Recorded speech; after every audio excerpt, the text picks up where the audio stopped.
Hi, I'm back, and I'm going to continue reading The Art of War by EveryShadeOfHappy on AO3.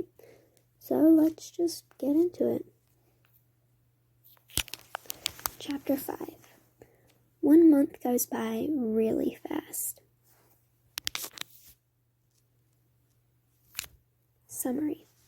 The month in between and a look at the hero team. The third day came upon them quickly, and the hero classes were back in session for about 20 minutes.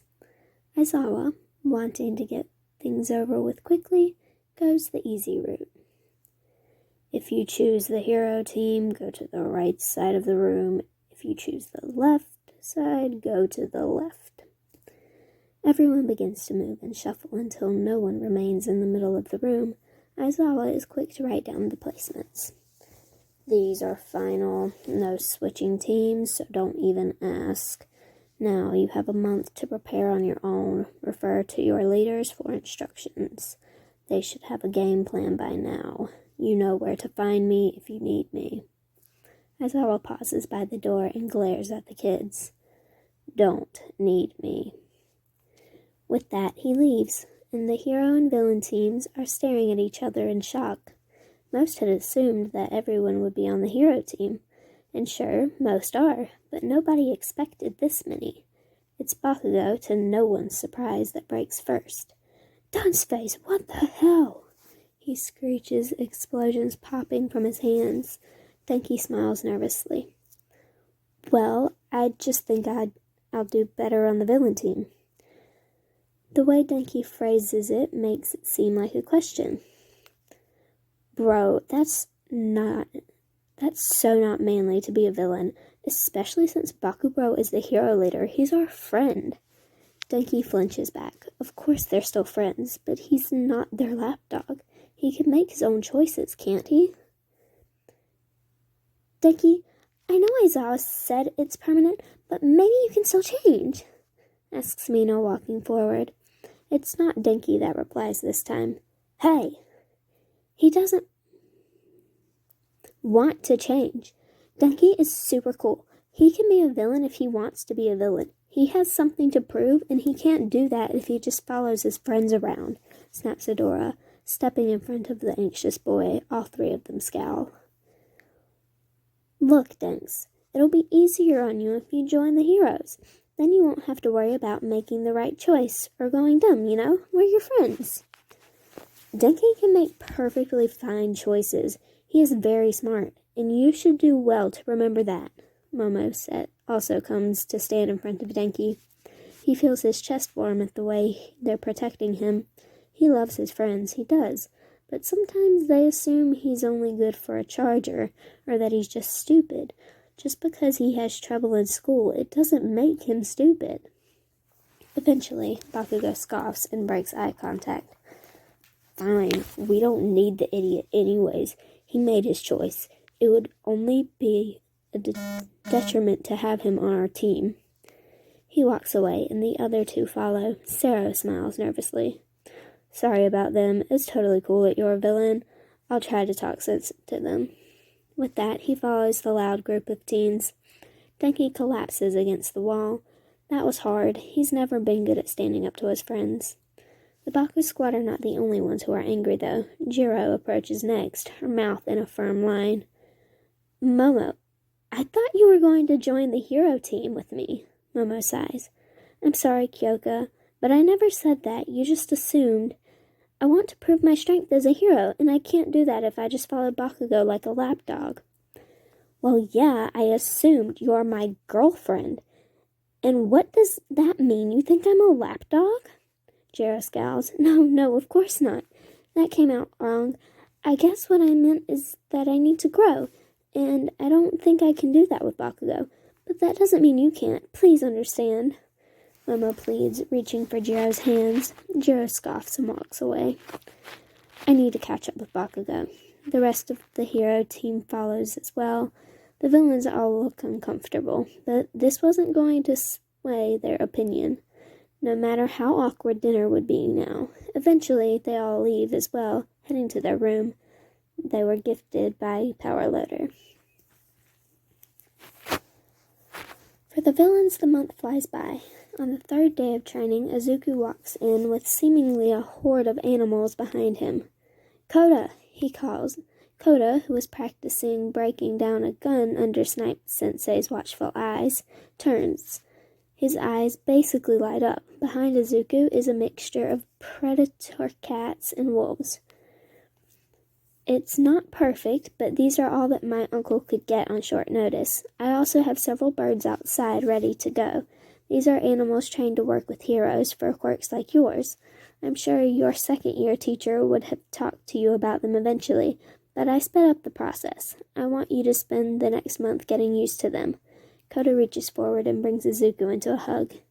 "Thank you," he whispers in Izuku's ear. In the corner, Aizawa is tense in his sleeping bag. God, he wants to pet the cats. But more than that, he can't help but wonder who Izuku's uncle is, that he could get hero-grade animals and so many on such short notice. That's not the only surprise, though. Every day after that, Izuku provides a gourmet meal for anyone who wants it, courtesy of his uncle. When asked, he just shrugs his shoulders. "My uncle owes me a lot of favors." Under Izuku's watchful eyes, the hero students begin to flourish, more than anyone could have expected. He hones their quirks and discovers new uses for them. Aizawa actually chokes on a jelly packet one day when he sees Uraraka, the girl who is only supposed to be able to lighten a person's mass or gravity, make a pebble so heavy it goes through the cement floor and deep into the earth's belly. And it's not just quirks that grow. Confidence, camaraderie, and weapon skills grow as well. Adora and Setsuna take to blades like fish to water. Midnight calls them prodigies, and they soon begin battling each other every day. It's beautiful to watch, blades clashing and sparks flying, literally and figuratively, if you know what I mean. Shoji becomes scary good with a gun, and he can use like 3 at once. Kaorio and Raiko also becomes proficient with guns. Aizawa wants to rip his hair out when he notices that Denki has fallen in love with driving, and now he and Present Mike always cackle when they get in a car together. It's fucking terrifying. May could be a fucking sniper with how accurate her aim is. I hope it's just because of her quirk Zoom.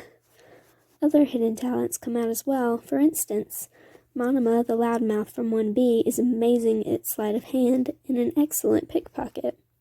Kodai, for some reason, not only knows Morse code, but she knows how to pick almost any lock, and Aizawa doesn't even want to ask how or why. He'll leave that to Khan. Shinso is able to imitate voices without a mask with eerie accuracy, but it's perfect if he uses the mask that May made for him, so he usually uses that. And Aizawa can see why Nezu wanted Izuku in the hero course now more than ever. Because yes, the kid is a genius at analysis, but he also brings these kids together better than he or Khan ever could. Aizawa feels like he's watching a family be born right before his eyes. They take care of each other. Izuku helps Denki stop short-circuiting. He soothes Monoma's extravagant personality. They soothe each other's aches at the end of the day, and when they notice Izuku overworking himself, they plot to get him to sleep or eat. It's more than Aizawa has ever learned to expect from this caring, and kindness usually doesn't come until third year. Most hero students are so caught up in their own competitiveness and the competition of being a hero, they forget to encourage the growth in each other. Aizawa joins as well, not the team, but he starts to have late-night conversations with Izuku and the others. He learns more about his students than he did all year in that month. He learns of Nezu's trickery and actually yells at his boss for it, berating him for pushing Izuku instead of encouraging him. And Izuku revels in the feeling of actual friends, of people who listen to his opinion, and can't help but be happy when he looks in the face of the 2 boys who won't quit flirting with him. Nezu spends the month researching Izuku and his schools. A boy that smart should have been discovered long ago. What he finds infuriates him, and he knows that even if he can't convince Izuku to join the hero course, he'll be destroying a few schools anyways. But that would come later. So for now, Nezu gathers evidence of the crimes of Midoriya's old schools. a small way to say sorry for pushing Izuku, even if he didn't truly regret it. Because although Izuku may hate him currently, he was flourishing in the hero course. Izuku also keeps up with the hero team and their training regimen, which he's not happy with. The heroes never even think of the possibility of spies and take no precaution. So, when they see a bird hovering over their head, they think nothing of it. Nor do they notice how the shadows under the trees will waver occasionally as eyes peek. Aizawa doesn't feel bad for the hero team. The way things are going, they're going to be destroyed. But it would be the hero's fault. And maybe they needed to be knocked down a few pegs. What truly sets the hero and villain teams apart is their attitude. Both are determined, but the villains treat it like a real situation, where they are really villains. They spend time learning new skills, reconnaissance, and gathering resources, honing old skills. But the heroes treat it like an assignment. More than that, they act like the villains aren't going to be a threat. They goof off at the beginning and it shows. But more than that, Bakugo is not leader material, not yet. He doesn't plan for anything or try to encourage growth. Instead, he fights them all, over and over again. And when they fail, he throws insults and degrades his teammates, in the opposite of the villains. Tension is running high, and so are tempers. They gripe and snap at each other, growing irritable as they are mocked and forced to do the same thing over and over. They don't grow, and if anything, they regress back to how they were at the beginning of the year. Aizawa and Izuku can tell that the hero team is filled with we're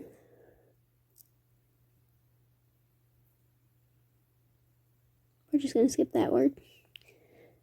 I don't know what that word means, so I'm going to replace it.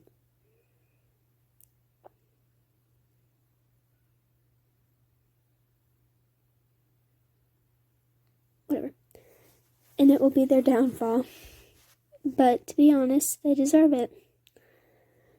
So, on the day of the test, Aizawa is woken up at 3 a.m. by the problem children. Izuku is confident as he states, "We're ready to go in."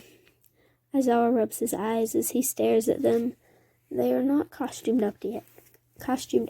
Instead, they are in dark clothing that melds into the night. It almost reminds Aizawa of himself. It's not time yet, problem children. No, but the rules state that we're able to enter the grounds before the approved time. We're not able to start the objectives, but we can set up a base, so we'd like to go. Momo says sweetly, a smile on her face. She's grown so much more confident in the last month. It's amazing to see. Defeated, Aizawa slips shoes on and follows the problem children outside. It's a good thing he slept in his campus dorm last night and not his actual apartment. Otherwise, the problem children might have tried to find out where he lives, and he's not so sure that they wouldn't have found it. But Aizawa nearly chokes when he sees what's outside. He'd seen the vans and jeeps the problem children had bought thanks to Momo. But when did they get a tank? He shakes his head. It's not against the rules, but did they really need a freaking tank? And of course it's Denki in the tank. He climbs in with Izuku and they're off. Apparently they woke up the other teachers as well, because the viewing center is up and running. He supposes he'll go there after then. The problem children stay in the vehicles as Aizawa unlocks the gate. I'm sure you already know this, but I need to go over the rules anyway. He stands in front of the gate, open gate, so they don't drive off. You can win by completing the objectives and then hiding out until sundown the third day, or you can get rid of all the hero students and win that way. The heroes only need to stop you to win the game. If no one wins by the end of the third day, it will be up to the teachers to decide who wins.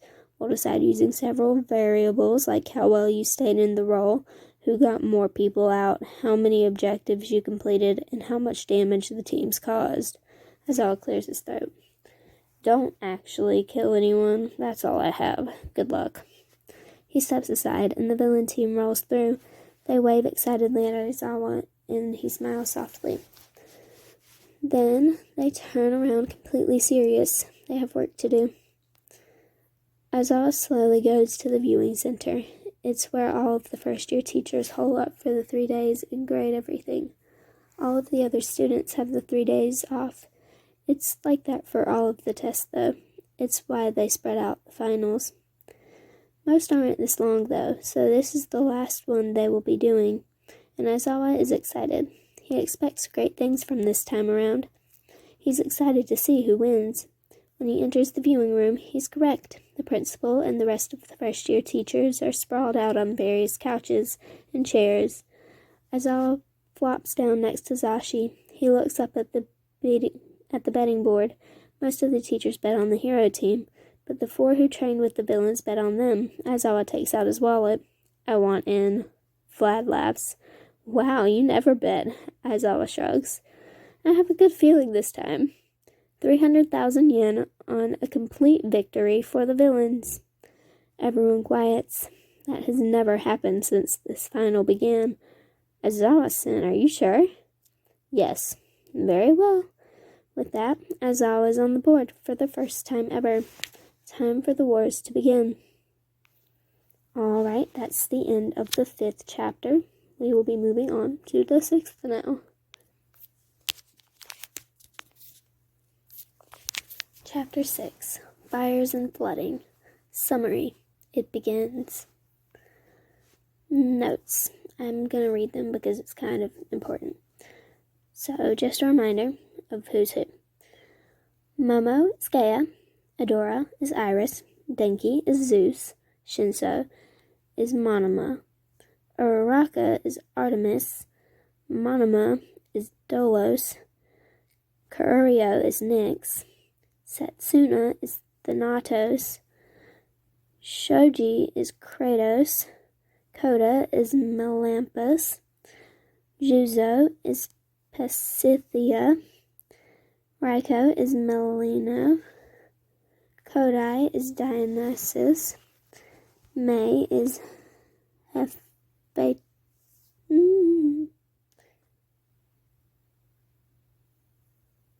Hephaestus.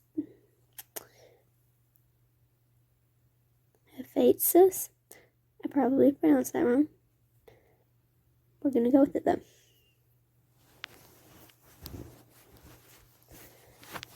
Anyways, on to chapter 6.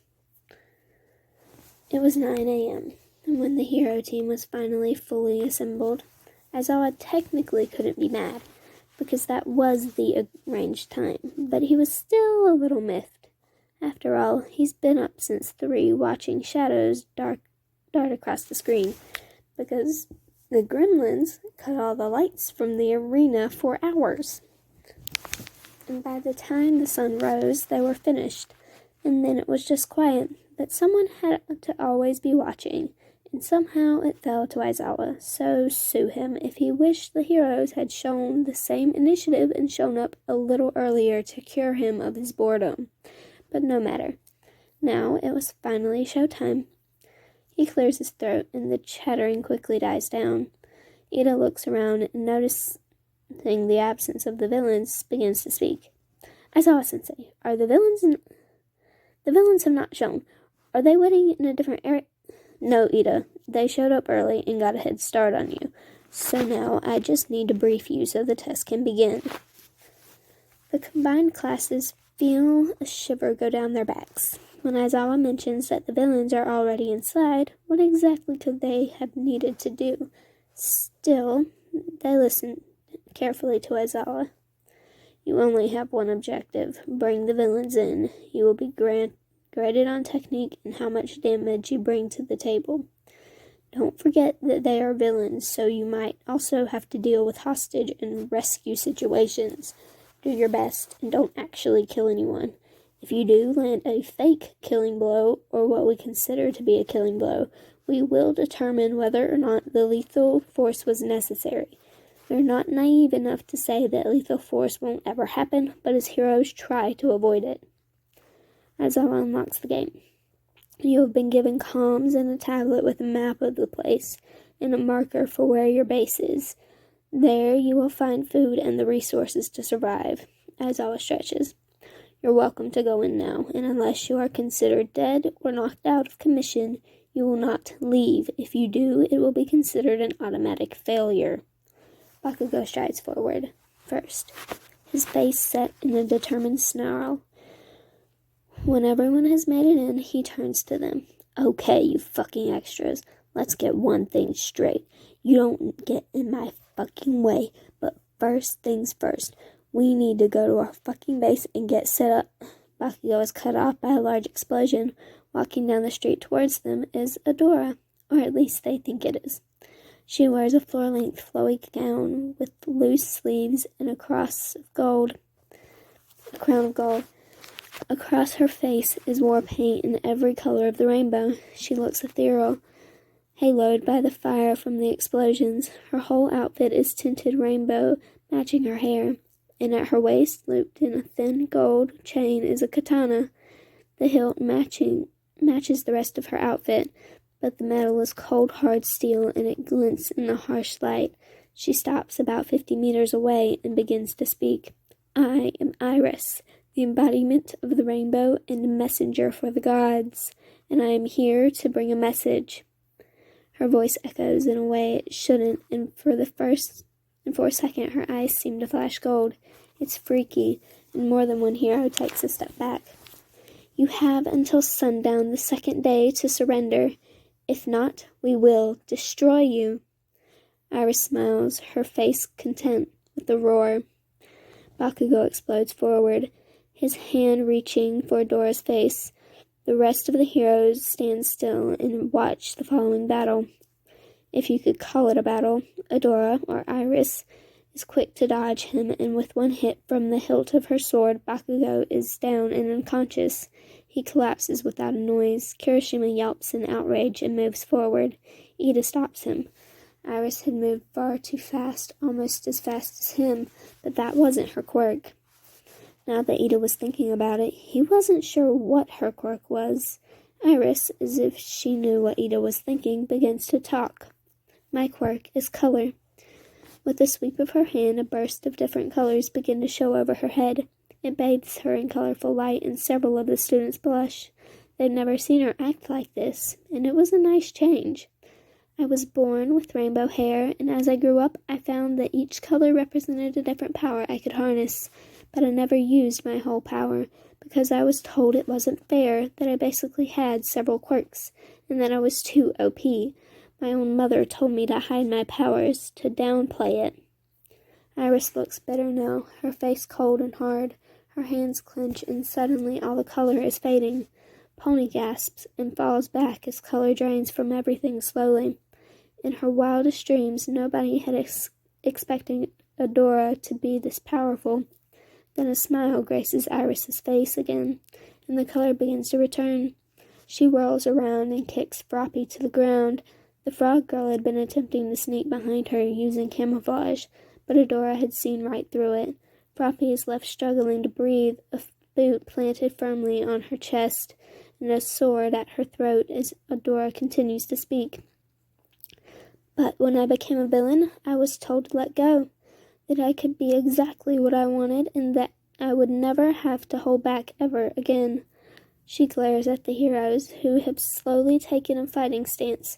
As much as this new Iris is freaking them out, they are still heroes, and what kind of heroes would they be if they couldn't save their friends? I refuse to hold back any longer, so prove you are worth my power, that you deserve to defeat me. But I have better things to do, and I've delivered my message. She smiles at them all. A parting gift before I go, though. She lifts a detonator, and with one click, things go to hell. All around the heroes, buildings begin to crumble as explosion after explosion goes off. Adora takes her leave, 2 heroes on the ground, and the rest in a panic as not only the buildings begin to crumble, but Adora harnesses the blue to use the sewers to flood the streets. Luckily for the heroes, they immediately leap into action, Ida taking control of the situation. Sugar Rush, take Sue and Bakugo and get them to medical immediately. Todoroki, start putting out the fires, and try to stabilize the buildings as much as you can. Sarah, Bando, and Awasa, you help as well. Everyone else, focus on rescue. Aizawa said that the villains might hold hostages, which more than likely means there is something that counts as human collateral in the buildings. Go! Everyone begins to split off. It takes 2 hours to finish rescuing the victims, which are just mannequins, with shittily painted faces on them. After about 30 minutes, Sue is back, helping search for the victims. Bakugo is back after an hour, and he is furious. Why the hell didn't you capture the fucking villain? Bakugo screams at all of them. Class Monet doesn't even stop, and Todoroki goes as far as to snap at Bakugo. Why are you yelling at us? We all know rescuing civilians is more important than capturing the villains. It's not even close to the end of day one. You need to chill out and start helping. Besides, we aren't the ones who got knocked out unconscious in the first 5 minutes of the test. Bakugo leaps forward with a scream. Fuck you, Icy Hot! Kirishima has to hold Bakugo back. Dude, seriously, we need to finish so we can continue to set up and look for the villains. That temporarily soothes Bakugo. Eventually, he walks away. Tape Face, Shitty Hair, and Pinky, come on, we need to look for the villains. Those three send apologetic looks to the others and hurry after him. Wait up, Bakubro. They search for the next hour until Ida rings in saying they have successfully rescued the civilians and are heading back to base. At that, Bakugo finally stops looking, and they also head back. They all convene in the main room of the base as Kendo who speaks first. It's Kendo who speaks first. I had Tokiyami survey the damage to the area. One villain effectively destroyed over 5 blocks of the city. It is now unmanageable, and it would take months to clean up. I vote that we leave it be until the city is not under siege. The rest of the team murmur their agreements. Bakugo says nothing. Bakugo, you need to confirm this point of action. Bakugo scoffs. Like I give a shit. I only care about catching the shitty villains. The rest of the heroes sigh and wander off to begin cleaning their hero costumes. They are all filthy, covered in sewer water and dust. It hasn't even hit noon yet, and they are already exhausted. Most try to put the encounter out of their minds, write it off as a fluke. But others, a feeling of apprehension settles in their bones. That had been one villain, and sure, she had been seriously OP, but they had all frozen in fear. She had sent them into chaos with very little effort, and they can't help but feel like they've been doomed since the start of this exercise. Adora burst into the room, laughing like a maniac. Oh my gosh, please tell me you got that on camera. They looked like they were about to piss themselves. She collapses against Setsuna, who was also dressed in her war gear, all black and leather, and so badass. Izuku looks up from his notes. Of course we did. I have it recorded for you to watch anytime you like. He spreads his notes out, but before he can start talking, May bursts in. She drops to her knees in front of Adora. How did my babies work? Was anything too tight? Too loose? Did anything break? Is the armor too heavy? Did the force field electrocute you? Adora laughs and shakes her head. Nope. May pulls her wrist up. Locked onto each wrist and ankle is a thin bracelet made up of the strongest metal on Earth, along with a necklace on the neck. Each member of the villain team is outfitted with one. Electrical currents are trapped in between the bands and form a sort of force field that repels a certain amount of force. It was genius, and May had only built it. Izuku had come with the blueprints. All the armor was built with tungsten mixed with a bullet, fire, and everything-proof fabric. Momo had been able to make the fabric lighter than anything May could have made, and the sword was May's baby. It was razor sharp, but after a certain amount of pressure, It was razor sharp, but after a certain amount of a certain amount of force was applied, it automatically baby-proofed itself. It allowed for shallow slices, but nothing life-threatening. All of their shoes were reinforced with steel toes and little air holes that pushed out a short burst of air that allowed people to jump further, move faster. give them the boost they might need. And so far it was holding up. Of course, lots of other babies needed to be tested, but everyone had the ones that Adora had. She sits back satisfied, and Izuku takes it as his cue to talk. Now, we know that we have 30 objectives to complete before the end of the 3 days, so we have a lot to do. This was just a first strike to throw the heroes off guard. We don't want them to catch on to the game, so we will strategically strike at them and their base while the others gather and complete the objectives. Luckily, we've already completed 2. He shuffles the papers in front of him. We destroyed a building, and we escaped the villains unscathed. That was 2. So, good job, Adora. You performed perfectly. Adora gives a silly bow from where she's sprawled in Setsuna's lap. Everyone claps and cheers until a blush appears on her cheeks, and she throws a random pillow in reach. Then they dissolve into laughter, Izuku included. Denki and Monoma tackle their leader, who shrieks in surprise. He tries to get up, but they just settle in more. Izuku eventually gives up and finishes his report from the ground. Everyone struggles to keep a straight face, with Izuku talking so seriously, but they could barely tell who was who in the tangle of limbs. I'm going to pass out a list of the objectives. It does not leave this building, okay? Denki and Monoma still won't get off, so Momo takes it upon herself to pass out the papers. Objectives. 1. Kill a hero. 2. Kidnap a civilian. 3. Graffiti a building. 4. Rob the bank. 5. Steal from a hero. 6. Infiltrate the hero base. 7. Kidnap a hero. 8. Burn down a building. 9. Escape the heroes unscathed. 10. Grab the Mona Lisa from the museum. 11. Steal the formula for Recovery Girls gummies. 12. Injure a hero. 13. Climb the tallest building in the city and burn it down. 14. Take out half of the hero team. 15. Kill a civilian. 16. Kidnap the security bot from the hotel. 17. Break into jail. 18. Break someone's arm. 19. Crash a car. 20. Jaywalk. 21. Poison the water supply. 22. Burn down the hero base. 23. Gather the token from the library. 24. Kidnap a hero teacher. Bonus points. 25. Turn the pool's water red. 26. Break the animals out of the zoo. 27. Sell drugs. 28. Noise violation. 29. Litter. 30. Speed. Now, some of these seem extreme and others seem easy, but we're going to do everything with a big bang, and some we can relate to others. If we have Momo make something to put in the supply that isn't lethal, but will take them out of commission for a couple of hours, we can offer them the gummies that we steal. That's 3 right there. The villains cheer. They were going to destroy the freaking heroes.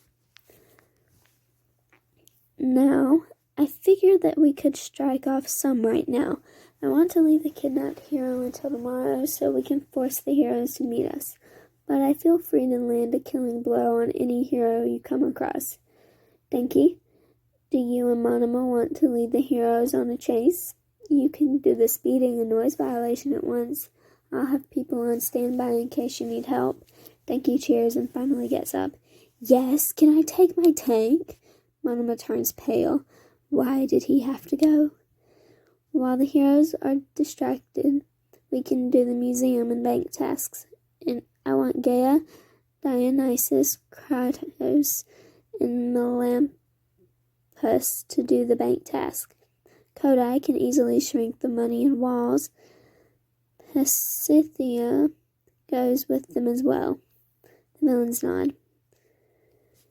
For the villain task, I want Nyx, Thanatos, and Melino. The rest of you are on standby. I will also go with them. We leave within an hour. Everyone splits off to get ready, and Izuku stretches. It was time to get serious. And that is the end of chapter 6.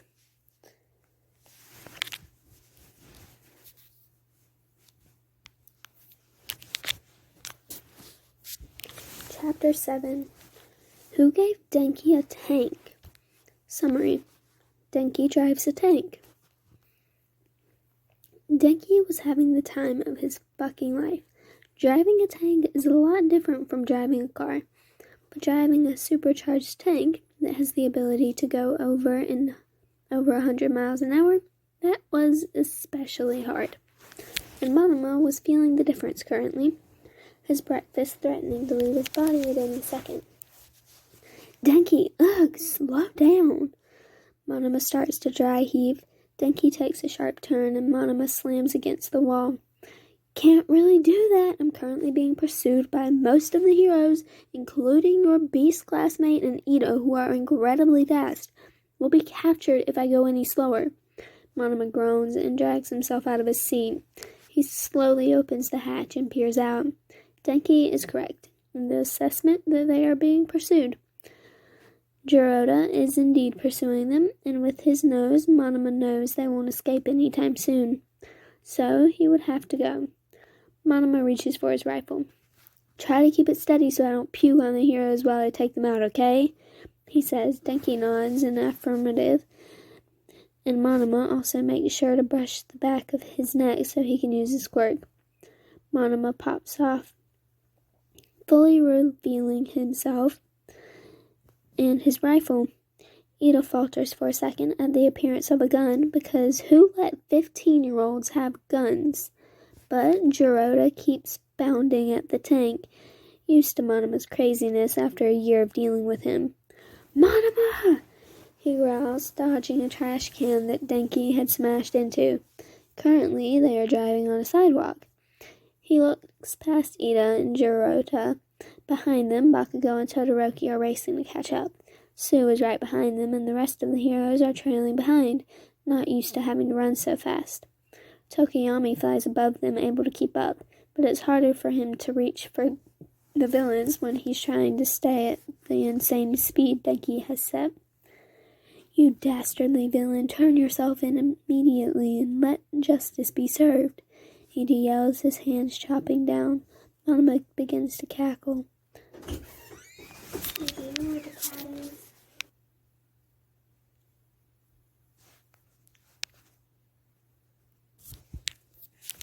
Sorry, my sister interrupted me, so just ignore any background noise. She's looking for the cat right now. And, of course, she woke up the dogs in the process. But anyways, where was I? You dastardly villain, turn yourself in immediately and let justice be served. Ida yells, his hands chopping down. Monoma begins to cackle. Oh, you think I'm just going to turn myself in? Please. I am Dolos, the god of trickery, and I will not be taken down by mere mortals. He lifts his gun, and electricity begins to crackle around him. And do you know who my partner is? Zeus, the god of lightning. So let's see if you can handle this heat. With that, Monoma begins to spray the heroes, following him in paint rounds. Obviously, he wasn't allowed real bullets, but they would have been dead if they were. True to his predictions, Jirato's and Ida's earpieces beep red. They are dead. Ida slumps to the ground in defeat. He has almost certainly failed, not even lasting a day into the assignment. Monoma continues to cackle as Denki swerves onto the new street. He looks down at Denki. 2 heroes are dead. We've lost most of the others, but Tokiyami is still following from above. Denki grins. We gotta make the boss proud. So why don't we take a few more heroes out? I need to get rid of this tank anyways. Monoma nods. So slow down or drive into the building. Of course, they choose the more chaotic option, and soon they have smashed into a building and scrambled out. Get to higher ground. I've called for backup. Hephaestus is coming to get us. Monoma nods and they take off. Tokiyami enters quickly. Now that he's not struggling to keep up, he can give them a run for their money. Bakugo's voice crackles in his ear. We're splitting up. This is too convenient. It's most likely a diversion to cover up something bigger. Shitty hair is coming as backup. That should be fine. It's just copycat and dunce face. Tokiyami feels a tingle go down his back. It's true that it's just two villains, but it didn't sit right with him. He feels like he's missing something. He jumps when a paintball whizzes past his face, missing it by centimeters. "Pay attention, or next time I won't miss," calls out Dolos. Tokiyami scowls, but makes no move to go after them. Instead, he waits for Kirishima, who after a couple minutes runs in gasping for air. "Sorry, bro, I came as soon as I could." Tokiyami nods. "Let us start this revelry in the dark." He motions towards the stairs. "Shall we head up?" They walk up slowly, guards up, waiting for something to come out at them from the dark. Eyes follow them from the shadows, and when Kirishima moves up a little, that's when Monoma makes his move. He melts out from the darkness. "I am Dolos, the god of trickery, and you'll never see me coming," Monoma whispers as he turns Nyx's quirk off. Tokiyami whirls around, only to be hit with 1,000,000 bolts of lightning.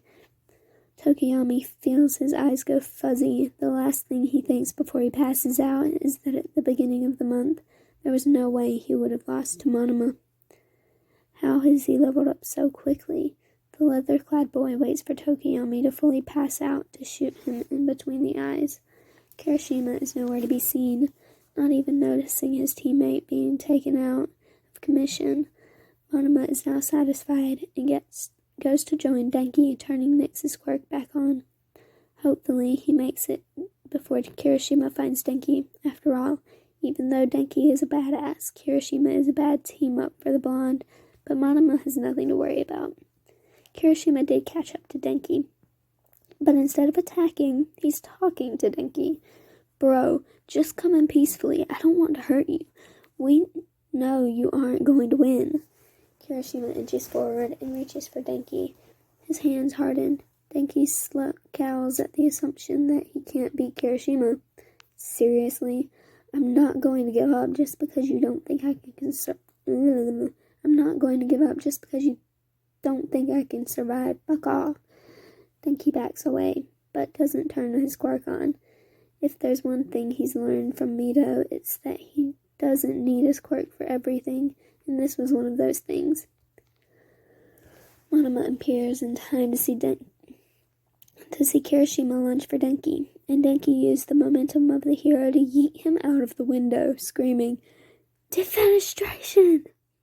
Monoma cackles as the window shatters under the hero's weight, and he goes plummeting 6 stories down. Even with hardened skin, Kirishima is knocked unconscious, and most definitely has a concussion.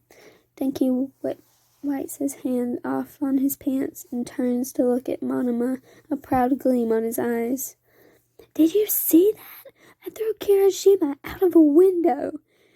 He jumps up and down, excited. Monoma gives Denki a high five. "They'll definitely be proud of us. We took out 3 heroes, and after blasting pop music loud enough to wake the whole city and the chase the heroes gave us, we finished 2 objectives." Denki nods, and they settle in to wait for Thetis. She flies in on copper wings, a few minutes, a manic grin on her face. "The heroes are in a tizzy, so good job. And also, I took the liberties to record that whole interaction, because Denki, you just threw someone out of the window, and it was fucking great." They all laugh, but Monoma pauses as he realizes there's no way for me to carry them all back to the base. "Wait, how are you going to?" May holds up 2 small discs. "I'm going to attach these to you. One mimics Artemis's quirk and cuts your gravity in half. The other is an extremely strong magnet that will keep you within 5 feet of me in the air." Before the boys can protest, May has attached the discs to the boys and is taking off. Denki and Monoma are yanked forward, and they can't help but scream in fright and cling to each other. They don't even have anything to hang on to, relying on 2 quarter-sized discs to keep them alive. When they get home, they join the rest of the crew, who are camped out in front of the camera viewing station, watching the other missions and the heroes. Both are going extremely well. Gaia, Dionysus, Kratos, Melampus, and Pythia have just arrived at the bank. They crawl out of the sewers, make their way across the street. Everything is quiet, but they all know since it's not night yet, the bank will be filled with fake civilians. Momo pulls up a design of the bank. Momo pulls up a design of the bank. The camera is close enough it catches what she's doing. The vault is in the back of the bank with about 4 walls in between. We don't want to destabilize the building, as it would bring far too much attention to us, so Dionysus will save your quirk for the money. Pathea, can you soften the walls enough to let us in the back of the vault? That way no one will see or notice us. Pathea quickly agrees, and soon a human-sized chunk of the wall is completely softened.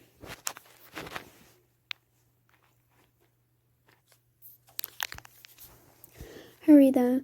You won't be able to breathe in the softened cement. Pathea goes first, followed by Dionysus, Gaia, and Kratos. Melampus waits outside, a tiger and leopard by his side, keeping guard in case a hero shows up. Luckily for them, it goes without a hitch. Dionysus quickly shrinks the money to fit in her pocket, and just for funsies, Momo booby-traps the whole place. On the opposite side of town, Nyx, Thanatos, Melanos, and Ares have entered the museum. They just went through the front door pretending to be civilians. Nyx breaks off to search from the shadows for the artifact they need.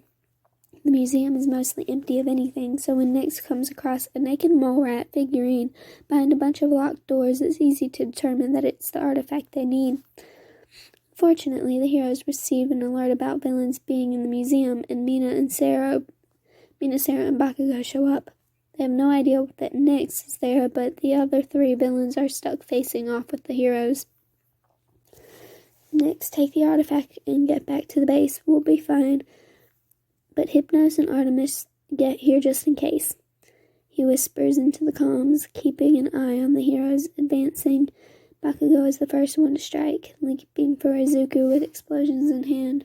It begins the game of keep away. Bakugo is excellent at combat, but he's slower than Izuku. His explosions needing that split second to jump off. Izuku uses it to his advantage, and in those split seconds, Bakugo gearing up to use his explosions, he strikes. It throws Bakugo off, and it's enough for Izuku to get to a safe distance away. Thanatos has split apart, giving Mina a near impossible target to hit. Thanatos will use a hand, an elbow, part of her leg to reach forward and smack Mina in the face or torso. Mina is growing frustrated, her acid tosses growing less focused and more of a broad sweep. Melanos has taken control of the tape shot out of Sero's arms and quickly uses them to tie Sero up with his own quirk. Bakugo growls as he sees his teammates taken down and held back so easily. He's watching as Thanatos uses a hand to yank Mina to the floor when Izuku strikes his sword at Bakugo's neck. Be careful, little heroes. I could kill your leader at a moment's notice, Izuku taunts. Mina and Sero respectively freeze. Let go of him, villain. Mina stomps her foot, frustrated. Setsuna laughs and smacks her across the face. Aw, is the little hero upset? Mina is indeed upset. It feels like they've had no control since the test started. Like the villains are just playing with them. Izuku takes pity on them.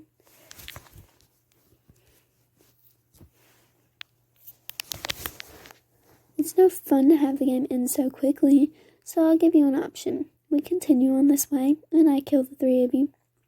Or you choose one to die, and you can go help Kirishima. Bakugo growls. What do you mean help shitty here? He really wants to punch Midoriya in the fucking face, but he knows it will result in his death and failure of this test, so he stays still. Well, I'm sure you know that Jiroto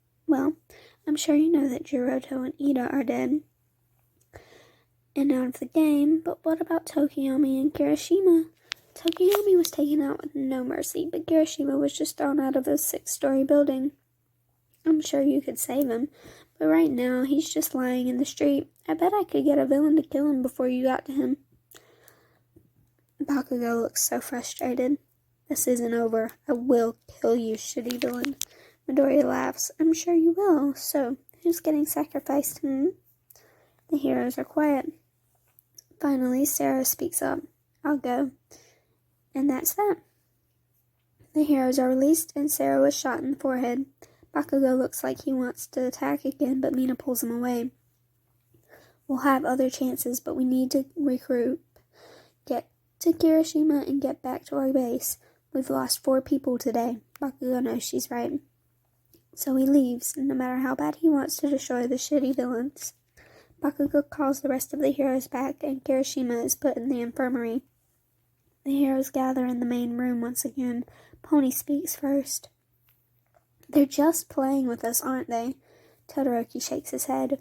Yes, but that means they are overconfident and we can take them by surprise. We just need to wait for the right time. Jiro shifts uncomfortably as Kendo speaks up. So we need to get our act together or we're going to lose. I mean, we have to give away one of the heroes just so Bakugo didn't die. Mina sighs. We need to start regular patrols, and so they discuss as Bakugo sits and feels useless. Is he even a hero? Everyone else is taking charge because everything Bakugo has done has resulted in their defeat. God, he got knocked unconscious first thing in the test. He's not sure what to do anymore, and he's not so sure that they'll ever win this either. Midoriya is even worse than Bakugo remembers. And that is the end of Chapter 7. Alright, Chapter 8. It's just shenanigans. So I'm going to do, the list of who each person is again. So Momo is Kea, Adora is Iris, Denki is Zeus, Shinso is Hypnos, Uraraka is Artemis, Monoma is Dolos, Kaorio is Nyx, Setsuna is Thanatos, Shoji is Kratos, Koda is Melampus, Juzo is Pasitha,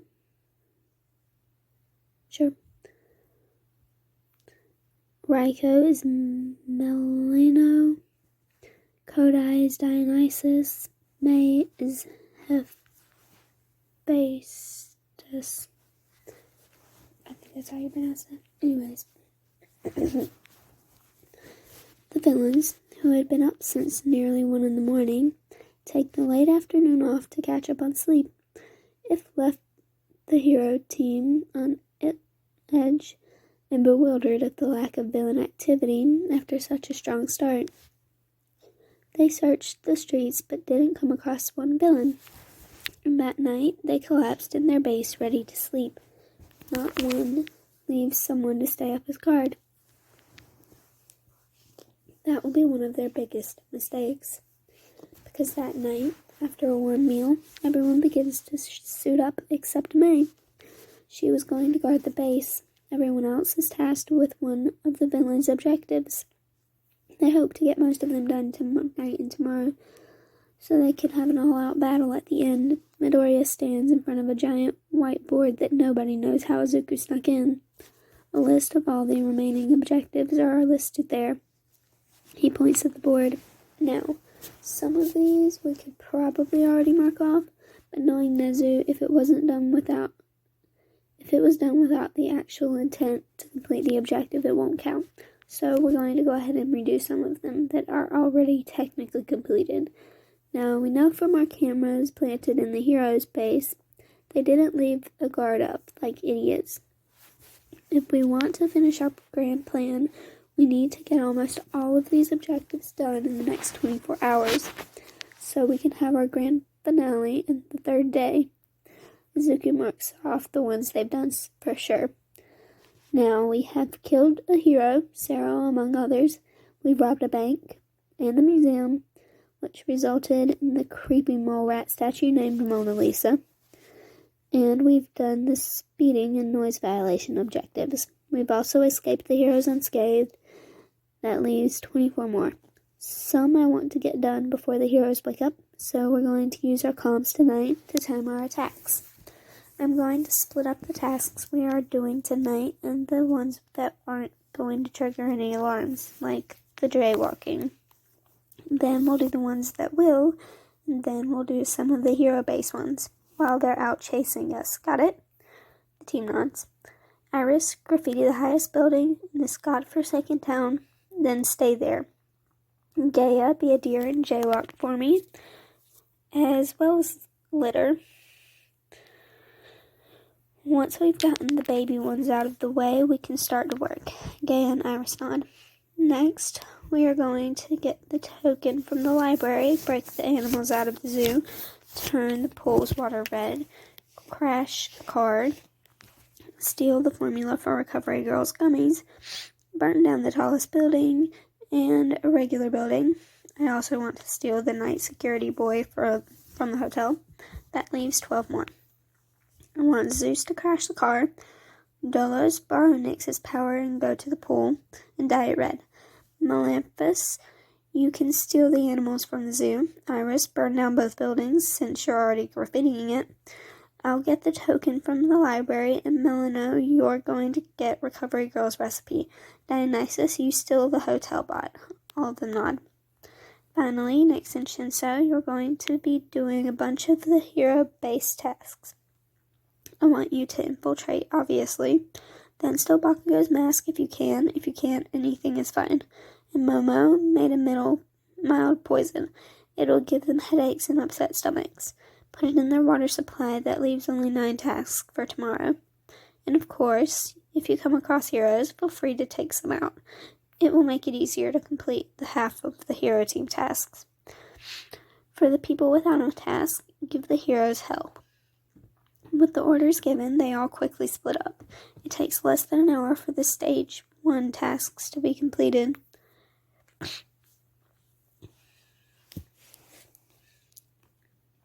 Sue was woken up at exactly 12:06 a.m. by an alert that the pool has been broken into, and after that, the alerts begin flooding in. You guys, wake up, Kara. The villains are active. She looks through the alerts, one from the library, the zoo, and hospital downtown. 2 buildings are on fire, and a reported kidnap from the hotel on 5th Street. When only a few people stir, Sue doesn't hesitate to whack them with her tongue. If she goes out by herself, she'll die. Wake up, Kira. The villains have hit multiple spots. The heroes finally stir awake. Bakugo is quick to take charge. It was a mistake to not set up a guard. We need to hurry. Todoroki, the fires are close to each other. Go put them out. Orange, you go with him. Mushroom Girl, go to the pool and take Frog Fuck with you.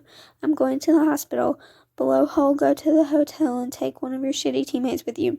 Mina, you're with me. That beast guy is out, isn't he? Fuck. Oh, shiny laser beam. You invisible bitch, go to the zoo. Everyone else spread out and search someone. Go and check on the crashed car as well. If they're this active, then there's definitely going to be more. We can catch them off guard. Hulk, you stay and guard the base. Orders given, they rush out. Half without their hero costumes on and an annoyed look on their face from the nicknames. And like every other time they've gone up against the heroes, against the villains, they were absolutely unprepared. Instead of grand gestures like they're used to by now, they switch it up and are quite quiet and sneaky. Sue and Kinoko don't see anyone at the pool, at least until the point of contact. Someone melds out of the darkness. It's Kurio. Turn on a light. Quickly, he travels through shadows. It's no use. Before Sue can even reach for a flashlight, Dolos has both girls by the neck. Wrong one. He shoves them into the pool, and with a tight touch of electricity borrowed from Denki, the girls are seizing in the water.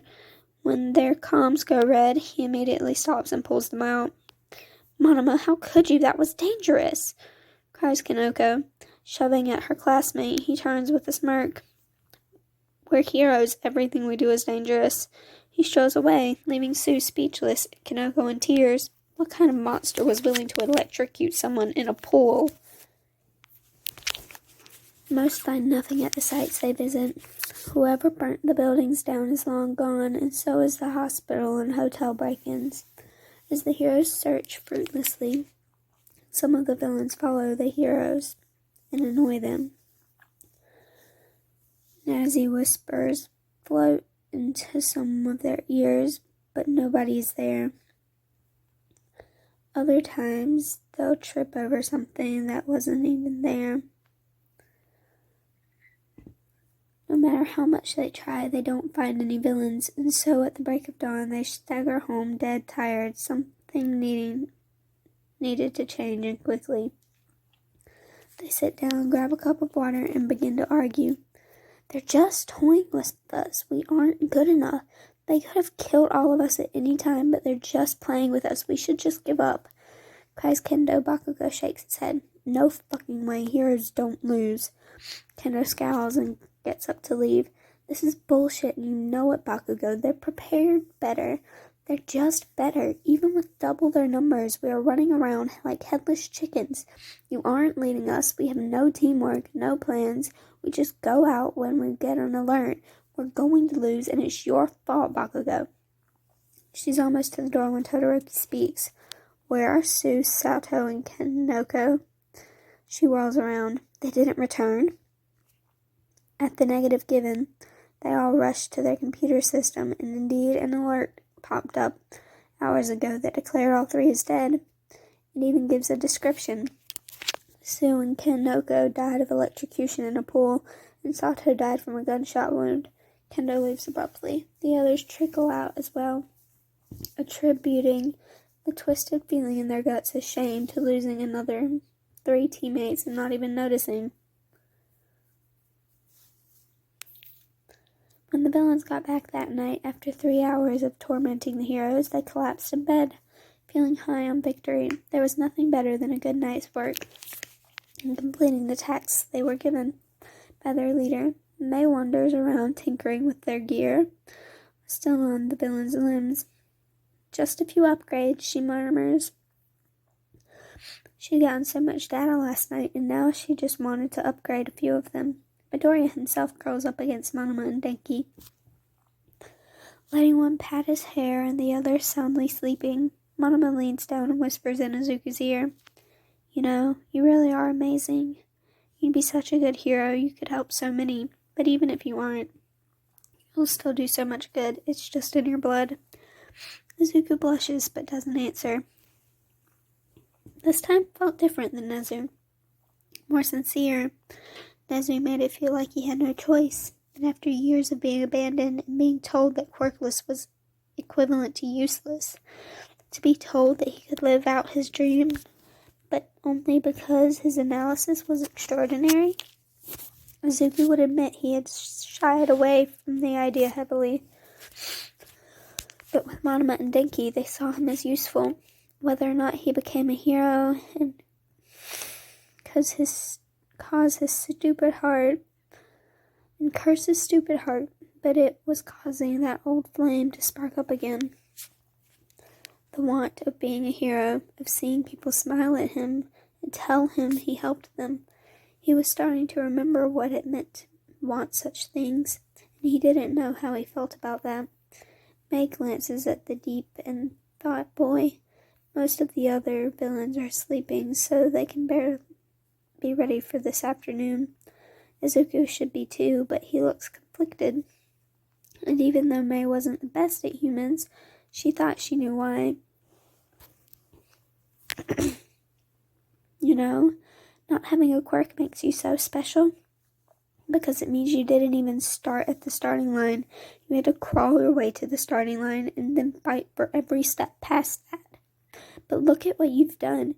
You've brought together a large group of people who adore you, not for a quirk or because you're powerful. You now go to the most sought-after hero school, and you have caught the eyes of Nezu himself. You're special because you wanted to help us do our best. You helped us, and it means so much to those people. Because we all know how people treat people who have weak or unworthy quirks. To be shown that kindness and with no judgment. So many people need that in their life. I know you were told it would never happen, but you hold something I think we all struggle with in this world, and something that nobody can fake. Pure kindness. No strings attached. And I think the world would benefit with someone like you as a hero. So if you want my opinion, I think you should stop letting cruel people hold you back. If you want to be a hero, be a hero. You deserve that. When May glances over, she's startled at the tears filling Izuku's eyes. She almost freaks out until Izuku smiles, a truly breathtaking smile, and wipes the tears away. Thanks, May. I needed that. I needed to hear that. No problem. But if you do become a hero, you're still going to be my support buddy, got it? He laughs. Okay, May. He finally closes his eyes. He would need his sleep if he wanted to destroy the hero team. And that's the end of chapter 8. I'm going to stop there for now. Hopefully I'll post the last 4 chapters soon. Bye.